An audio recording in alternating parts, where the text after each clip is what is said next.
প্রায় প্রায় 5টি মন্ত্রণালয়ের নথি পুড়ে গেছে। এর মধ্যে আমাদের ডাক টেলিযোগাযোগ বিভাগ বিভাগ হচ্ছে আংশিকভাবে ক্ষতিগ্রস্ত হয়েছে। শ্রম ও কর্মসংস্থান মন্ত্রণালয় ক্ষতিগ্রস্ত হয়েছে।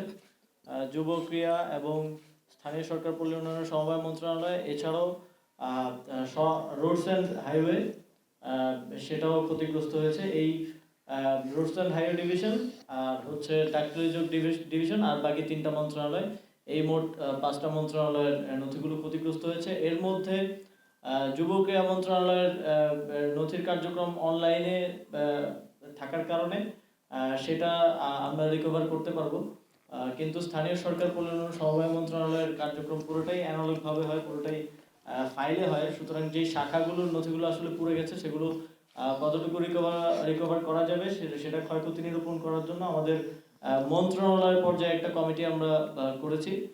সেই কমিটি কাজ করে একটা রিপোর্ট প্রদান করলে আমরা বুঝতে পারবো যে আসলে আমাদের কি পরিমাণ ক্ষয়ক্ষতি হয়েছে, কোনটা রিকভারেবল আর কোনটা রিকভারেবল না। আমরা স্থানীয় সরকার বিভাগে আমি দায়িত্ব গ্রহণ করার পর আমরা কিছু অর্থনৈতিক অসঙ্গতি লক্ষ্য করেছি। বিশেষ করে একটা জেলায়, পিরোজপুর জেলায় যেই বিভিন্ন প্রকল্পের যেই বরাদ্দ দেওয়া হতো সেখানকার পিডি সহ সেখানে পুরো একটা কার্টেল করে সেখানে অর্থ লোপাটের প্রাথমিক প্রমাণ আমরা পেয়েছি, এবং এর সাথে সাবেক মুখ্য সচিবেরও প্রাথমিক সম্পৃক্ততার প্রমাণ পাওয়া গিয়েছে। সেটার বিস্তারিত তদন্ত এখনো চলছে। তবে সেটা আমরা প্রথমে ধারণা করেছিলাম যে সেই তদন্তের যেই ফাইলগুলো ছিল মন্ত্রণালয়ে সেগুলো ক্ষতিগ্রস্ত হয়েছে, কিন্তু যেহেতু পিরোজপুর জেলা পর্যায়ে এটা সংগঠিত হয়েছে, জেলা থেকে আবার আমরা ফাইলগুলো রিকভার করতে পারবো। এখন আমাদের তদন্ত কর্মকর্তারা পিরোজপুরে আছেন।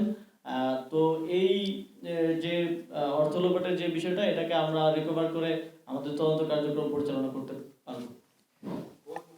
মাননীয় উপদেষ্টা, আপনারা আজকে বলেছেন যে সরকারকে ব্যর্থ করে দেওয়ার জন্য একটি ষড়যন্ত্র